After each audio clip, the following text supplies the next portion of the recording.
Ito ay panahon ng pagsunod sa yakap ni Jesus, panahon ng pakikiramay sa Kanya. Sa Kanyang paghihirap at pagpapakasakit, ito ay isang itinatanging panahon.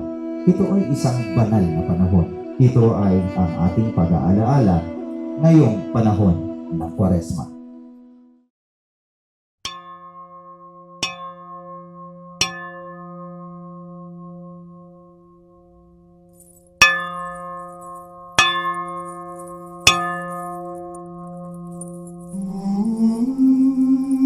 Nag-aantanda tayo ng krus ni Jesus dahil ipinapahayag ko ang aking pananampalataya sa Ama, sa Anak, at sa Espiritu.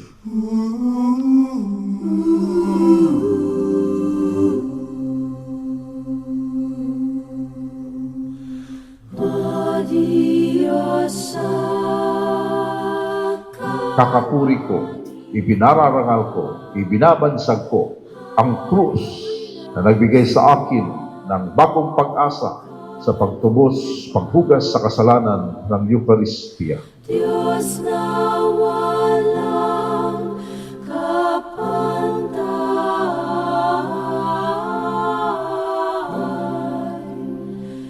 mabait, lukhang maalam, at puno ng Ang dugo ng kordero na dumaloy sa kanyang tagiliran, ito ang nagpapanatili sa atin bilang kabahagi ng kanyang katawan mistiko. Ito ang nagpapanatili sa atin bilang mga anak ng Diyos. Ikaw ang amang di bubos nang nangungulilang lubos, amang di matapos-tapos, maawain mapagkupkup sa taong lupa talabog.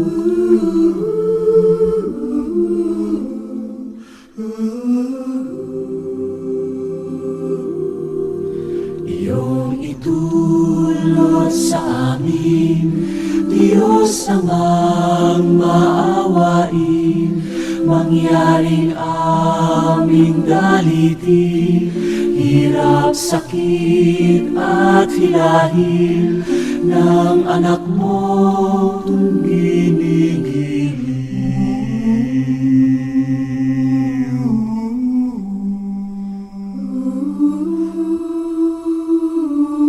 Na ang krus ni Jesus ay nagwagi sa kasalanan.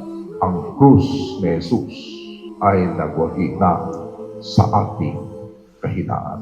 Kaya parangalan natin ngayon ang krus ni Jesus.